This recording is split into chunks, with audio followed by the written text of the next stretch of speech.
Everyone, welcome back to my channel. आज मैं एक न्यू ड्रामा आप लोगों के लिए एक्सप्लेन करने जा रही हूँ जिसका नाम है गोल्डन स्पून। ये कोरियन फैंटेसी ड्रामा है। उम्मीद है ये ड्रामा भी आप लोगों को बहुत पसंद आएगा। तो चले फिर बिना किसी देरी के ड्रामे की ओर बढ़ते हैं। कहानी के स्टार्ट में हमें एक स्कूल का सीन दिखाया जाता है जहाँ हमें मेन लीड सन चंग की थॉट्स का दिखाया जाता है। वो बैठा सोच रहा होता है कि यहाँ कोरिया में इस सोसाइटी में सिर्फ उन लोगों को रिस्पेक्ट दी जाती है जो सबसे ज्यादा रिच है, जो लोग इस वजह से रिच है क्योंकि उनकी फैमिली रिच है और वो गोल्डन स्पून लेकर पैदा हुए हैं और इसी बात का फायदा उठाते रहते हैं। अब यहाँ वो अपने क्लासमेट्स को देख रहा होता है और सोच रहा होता है कि ये सब कितने रिच हैं और इन सबसे ज्यादा रिच वो एक लड़की को देखकर कहता है कि ये है जिसका नाम तायंग होता है। उसके फादर कोरिया के लार्जेस्ट कंपनी के प्रेसिडेंट है और उसकी मार्केट वैल्यू ही 300 मिलियन वॉन है, यानी कि वो इस स्कूल का ही सबसे रिच स्टूडेंट है। एनीवेज, अब यहाँ हमें तायंग को दिखाया जाता है कि सब लोग उसे कितने रिस्पेक्ट देते होते हैं क्योंकि वो इतने रिच फादर का सन जो है।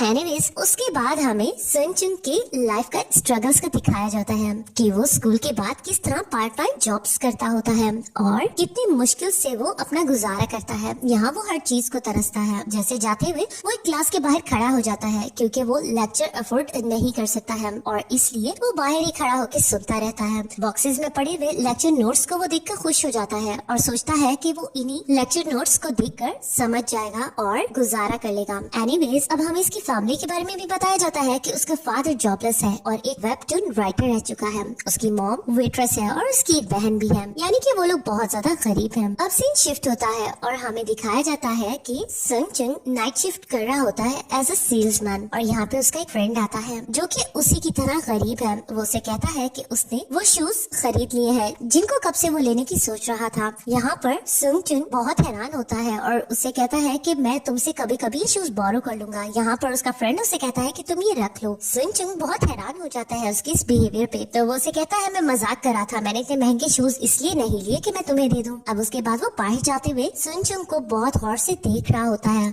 उसके बाद हमें सीन दिखाया जाता है सन चंग का जो सो चुका होता है। उसके कमरे में सिर्फ बुक्स ही बुक्स होती हैं, यानी कि वो रिच बनने के लिए बहुत ज्यादा मेहनत कर रहा है। अब उसे एक मैसेज रिसीव होता है कि हर चीज के लिए थैंक यू, और वो मैसेज और किसी का नहीं उसके उसी फ्रेंड का होता है जो उसे शॉप पर विजिट करने आया था। हम देखते हैं कि वो शूज पकड़ के जोर जोर से रो रहा होता है। एक्चुअल में उसकी फैमिली ने सुसाइड कर ली होती है क्योंकि वो लोग इतना ज्यादा कर्जा नहीं दे पाएंगे, तो इसलिए उन्हें और कोई होप नहीं नजर आई। वो अपने बेटे के लिए लेटर लिखकर ये दुनिया छोड़ के जा चुके होते हैं। उसका बेटा बैठकर रो रहा होता है। सीन शिफ्ट होता है नेक्स्ट मॉर्निंग पे जहाँ हमें पता चलता है कि सन चंग की फ्रेंड ने भी सुसाइड कर ली है। सन चंग भागा हुआ उसके पास जा रहा होता है और जब जाके देखता है कि उसके फ्रेंड की भी लाश को लेकर जाया जा रहा होता है। इस बात से वो बहुत ज्यादा दुखी दिखाई दे रहा होता है और उसके बाद अब उनका फ्यूनरल सीन दिखाया जाता है जहाँ हम देखते हैं कि उसकी मॉम जो कि उस फैमिली में बच चुकी होती है वो बहुत ज्यादा रो रही होती है और बार बार यही कह रही होती है कि इतने ज्यादा पैसे वो नहीं दे पाएगी। यहाँ पर वो सब लोग उसके लिए बहुत सैड हो रहे होते हैं। उसके बाद हमें सीन दिखाया जाता है सन चंग का जो कि अपने फ्रेंड के बारे में सोच रहा होता है कि वो स्कूल में उसका कितना साथ दिया करता था जब रिच स्टूडेंट का ग्रुप उन्हें मिलके मारा करता था क्योंकि उसका फ्रेंड भी उसकी तरह गरीब था। और वो उन शूज के बारे में सोच रहा होता है कि उसने ये शूज मैगजीन में देखे थे और वो उन्हें कब से लेना चाह रहा था। एनीवेज, उसके बाद अब सन चंग बाहर निकलता है तो वो रिच स्टूडेंट ग्रुप सन चंग को देखकर उसे अपने पास बुलाते हैं। उनमें से एक स्टूडेंट जिसका नाम जैंग है वो सन चंग से अपनी असाइनमेंट्स बनवाया करता है और वो अब इसी बात से नाराज हो रहा होता है कि तुमने इस बार मेरी असाइनमेंट्स अच्छी नहीं बनाई है। वो उसे फिर से मारने लग जाता है और कहता है कि मैं तुम्हें इसके पैसे भी देता हूँ लेकिन इसके बावजूद तुमने अच्छी असाइनमेंट्स नहीं बनवाई हैं। उसके दूसरे पार्टनर्स उसे कहने लग जाते हैं कि शायद ये उसकी मौत से बहुत ज्यादा सैड है। तो यहाँ पर वो लोग कहते हैं कि हाँ, अब वो मर चुका है, अब हमें ज्यादा मजा नहीं आएगा, ये अकेला ही मार खाया करेगा हमसे। एंड यहाँ पर हम देखते हैं कि उस फ्यूनरल पे अब एंट्री होती है तायोंग के फादर और उसकी ग्रुप की। एक्चुअल में सन चंग की फैमिली ने इसलिए सुसाइड की होती है क्योंकि उन्होंने तायोंग के फादर को बहुत ज्यादा कर्जा देना होता है क्योंकि वो उस एरिया में रीडेवलपमेंट का काम करा रहे होते हैं और उन्होंने सबसे रेंट लेना होता है। तो यहाँ पे अब सब जर्नलिस्ट उससे उनकी मौत का दोषी करार दे रहे होते हैं, बट यहाँ पर वो साफ कहते हैं कि वो ग्रुप के प्रेसिडेंट के तौर पे नहीं आए हैं बल्कि वो एक फादर की हैसियत से आए हैं क्योंकि जो लड़का मरा है वो मेरे बेटे का क्लासमेट है। अब यहाँ हम देखते हैं सीन दोबारा से यहाँ शिफ्ट होता है जहाँ सन चंग को बहुत ज्यादा मार पड़ रही होती होती है। तो यहाँ पर जैंग कहता है कि तुम मुझे पंच क्यों नहीं कर रहे हो, क्या तुम्हें हिम्मत नहीं है? तो वो कहता है कि नहीं, मेरे पास पैसे नहीं है, अगर मैं तुम्हें पंच करूंगा तो मुझे पैसे देने पड़ेंगे और मैं इतना पे नहीं कर सकता हूँ। तो इस बात पे वो बहुत हंसने लग जाते हैं और फिर वो 1000 वॉन उससे देता है और जमीन पे फेंक देता है कि ये जो मैंने तुम्हें बहुत ज्यादा थप्पड़ मारे हैं ये उसके लिए है। इतने में वहाँ पर तायंग बाहर आता है और इस तरह उन सबको सुंजुंग के साथ खड़ा देख हैरान होता है। वो सुंजुंग के पास आता है, उसे कहता है कि तुम्हारे फेस को क्या हुआ है, सब ठीक तो है ना, और तुम उसके फ्रेंड हो ना, इसलिए तुम बहुत ज्यादा सैड लग रहे हो। बट यहाँ पर जैंग उसे कहता है कि ये तो एक डॉग है। यहाँ पर तायंग को ये बात अच्छी नहीं लगती है, वो उसे टोकता है कि तुम इसे इसके नाम से बुलाओ और फिर वो कहता है कि तुम टेंशन मत लो, मेरे फादर ने फ्यूनरल की पेमेंट कर दी है। और फिर हम यहाँ देखते हैं कि तायंग के फादर ये सीन कार से देख रहे होते हैं।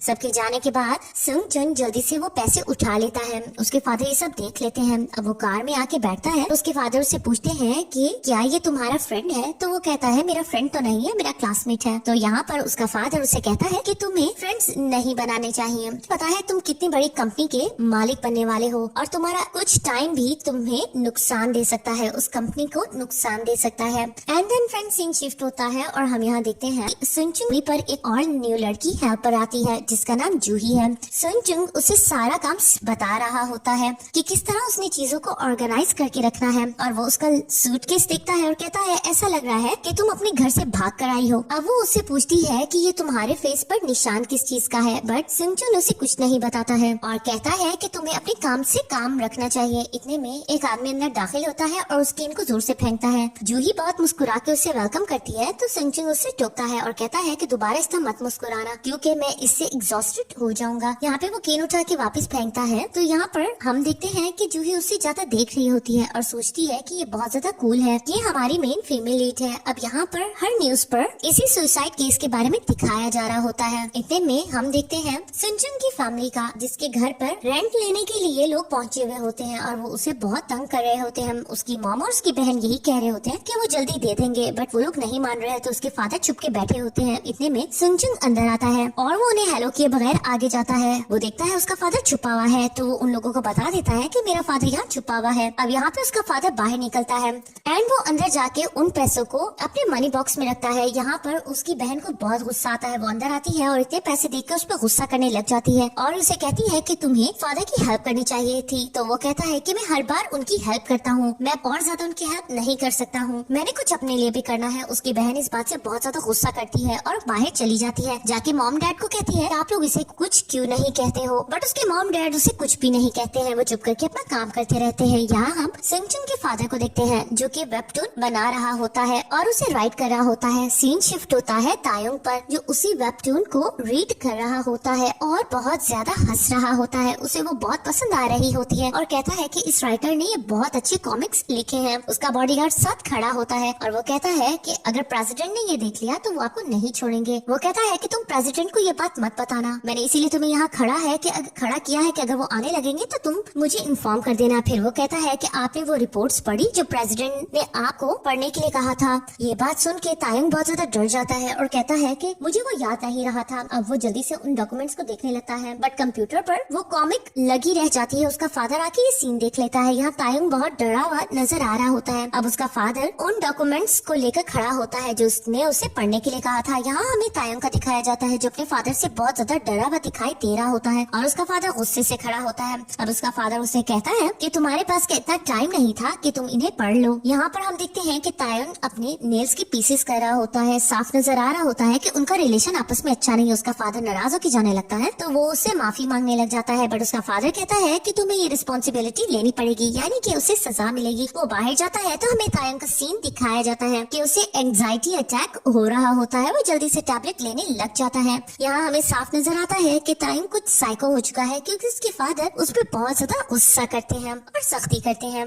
अब यहाँ पे हम देखते हैं कि सुंगजुंग जा रहा होता है, उसके हाथ में असाइनमेंट होते हैं और उससे जैंग ने तायंग के घर पे बुलवाया होता है। अब यहाँ पर वो उन असाइनमेंट्स को लेकर जा रहा होता है तो हम देखते हैं कि उसकी ओर एक क्रिस्टल बॉल आके रुकती है। वो उस क्रिस्टल बॉल को देख रहा होता है और इतने में वो एक मिस्टीरियस ग्रैनी को देखता है जो वहाँ पर एक स्टॉल लेकर खड़ी होती है और इतने में हम देखते हैं यहाँ पर जैंग को और इतने में हमें सीन दिखाया जाता है सुंगजुंग के घर का जहाँ पे उसकी मॉम पियानो प्ले कर रही होती है और उसके सारे क्लासमेट्स जो कि सबके सब रिच हैं, उनका ग्रुप खड़ा हुआ होता है। वो अपनी मॉम का पियानो प्ले करता सुन रहा होता है बट वो इंटरेस्ट नहीं ले रहा होता। यहाँ पर उसकी क्लासमेट आगे बढ़ती है और कहती है कि मैं आपकी बहुत बड़ी फैन हूँ, मुझे ऑटोग्राफ चाहिए। अब यहाँ पर सुंगजुन कहता है कि ये कुछ ज्यादा लंबा नहीं था, बट उसके फ्रेंड्स कहने लगते हैं कि उन्हें ये सब बहुत अच्छा लगा। अब उसके बाद हम देखते हैं यहाँ पर उस मिस्टीरियस ग्रैनी को जो उसे काफी चीजें दिखा रही होती है। यहाँ पर सुंगजुन कहता है कि साफ पता चल रहा है कि तुम बहुत झूठ बोल रही हो, ये चीजें इतनी महंगी नहीं दिखाई दे रही। उसे एक स्पून नजर आता है और वो उसे उठा के कहता है अब तुम ये कहोगी कि ये गोल्ड का स्पून है। तो वो कहती है हाँ, ये एक गोल्ड का ही स्पून है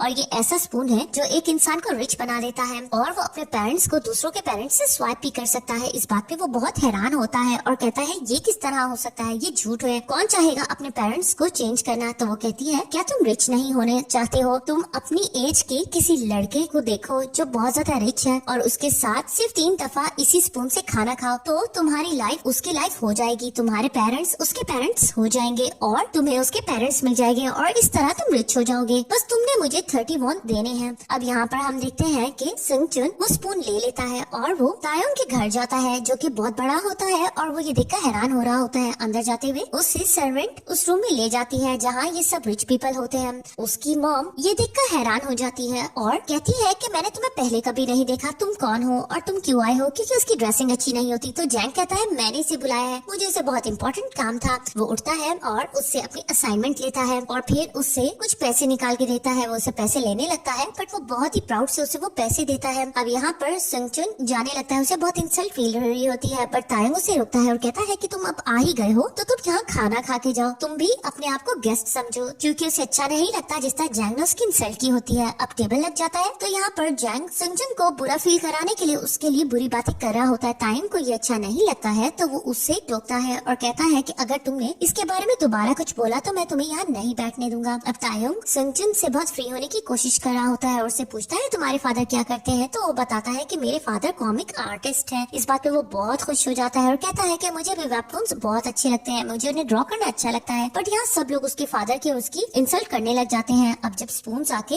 सर्वेंट सबके आगे रख रही होती है तो जैंग टोकता है और कहता है ये स्पून मत रखो क्योंकि ये बहुत गरीब है, इसके लिए सिल्वर स्पून ला के रखो, गोल्डन स्पून देखकर बहुत ज्यादा लालच करने लग जाएगा। तो यहाँ पर सुंगजुन अपना स्पून निकाल के दिखाता है और कहता है कि मेरे मदर फादर भी मेरा ख्याल रखते हैं, उन्होंने भी मुझे गोल्डन स्पून देकर रखा है जिससे मैं खाना खाऊं। अब वो इतना डिलीशियस मील उनके साथ खाता है और यहाँ पे वो ग्रैनी देखती है क्रिस्टल में कि सुंगजुन मील ले रहा है तो वो बहुत खुश होने लग जाती है। अब उसके बाद हम देखते हैं घर पहुँच के वो स्पून को देख रहा होता है और सोचता है कि काश ये सच हो जाए। देखते हैं ये होता है कि नहीं होता। वो घर जाता है तो देखता है घर में काफी अंधेरा होता है। वो बहुत ज्यादा परेशान हो जाता है, वो सबको बुलाने लग जाता है बट कोई भी जवाब नहीं देता। फिर वो जाके टॉर्च उठा के देखता है तो उसके पेरेंट्स और उसकी बहन लेटी भी होती है और साथ में एक लेटर पड़ा होता है जिसमें लिखा होता है कि हमने सुसाइड कर लिया है क्योंकि हम इतना ज्यादा लोन नहीं दे पाते। अब यहाँ पर सुंगजुन ये देखकर बहुत ज्यादा रोने लग जाता है और इस मोमेंट पर हमारा ये पार्ट खत्म हो जाता है। तो गाइस, अगर आप लोगों को इस ड्रामे की एपिसोड पसंद आई है तो प्लीज मेरे चैनल को सब्सक्राइब कर दें और मुझे कमेंट बॉक्स में बताएं कि ये ड्रामा मुझे कंटिन्यू करना चाहिए कि नहीं करना चाहिए। Thank you so much.